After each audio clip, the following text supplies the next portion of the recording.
విజయవాడలోని ఓ హోటల్లో నిర్వహించిన ఆంధ్రప్రదేశ్ స్పెషాలిటీ హాస్పిటల్స్ అసోసియేషన్ రాష్ట్ర కార్యవర్గ సమావేశంలో పలు కీలక అంశాలపై చర్చించారు. అనంతరం మీడియాతో మాట్లాడిన ఆశా ప్రతినిధులు ఎన్టీఆర్ వైద్య సేవ నెట్వర్క్ ఆసుపత్రులకు ప్రభుత్వం బకాయిలు చెల్లించకపోవడంతో తీవ్ర ఆర్థిక ఇబ్బందులు ఎదుర్కొంటున్నామని తెలిపారు. పాత బకాయిలను చెల్లించకుండా ప్యాకేజీ పెంచకుండా యూనివర్సల్ హెల్త్ స్కీమ్ లో భాగస్వామ్యం కావడం, ఒప్పందాలపై సంతకాలు చేయడం లేదా సేవలు అందించడం సాధ్యం కాదని స్పష్టం చేశారు. గత కొన్ని నెలలుగా ప్రభుత్వానికి పలుమార్లు తమ సమస్యలను తెలియజేసినా ఎలాంటి పరిష్కారం లభించలేదని ఆవేదన వ్యక్తం చేశారు.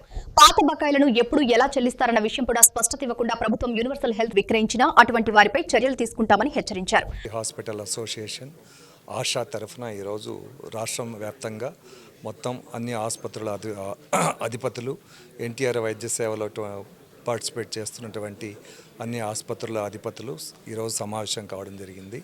ప్రధానంగా ఈరోజు సమావేశం కావడానికి ప్రధానమైన కారణం ఏంటంటే, గత కొన్ని ఏండ్లుగా అంటే దాదాపు 6-7 ఏండ్లు పైగానే ఎప్పటికి చూసినా అది 3 నుంచి 4 వేల కోట్ల రూపాయలు ప్రభుత్వం నుంచి ఆసుపత్రులకు బకాయిలు ఉండడం, తరువాత అంతకు మించి ఎప్పుడో 17 ఏళ్ల క్రితం పెట్టినటువంటి కనీస ఛార్జీలు పేదవారి కోసం కన్సెషన్ రేట్తో ప్రపోజ్ చేసి గవర్నమెంట్ ఒక 25% మందికి మాత్రమే మీరు సేవలు అందించండి ఈ సబ్సిడీ రేట్లతో అని చెప్పిండేటువంటి ఈ రేట్లతో మాతో పని చేయించడం మొదలుపెట్టి ఈరోజు దాదాపు రాష్ట్రంలో 85% దాకా, చిన్న చిన్న ఊర్లలో అయితే 95% దాకా తమ సర్వీసులను అదే అంటే 15 ఏళ్ల క్రితం పెట్టినటువంటి అతి తక్కువ ప్యాకేజీలతో ఈరోజు దాకా సేవలు చేయించుకోవడం, దానివల్ల చాలా ఆసుపత్రులు మూతపడడం, ఆసుపత్రులు అంతా నష్టపోవడం కూడా బాగా జరిగింది. చాలా ఆసుపత్రులు దివాలా అంచుల స్థాయిలోకి చేరాయి.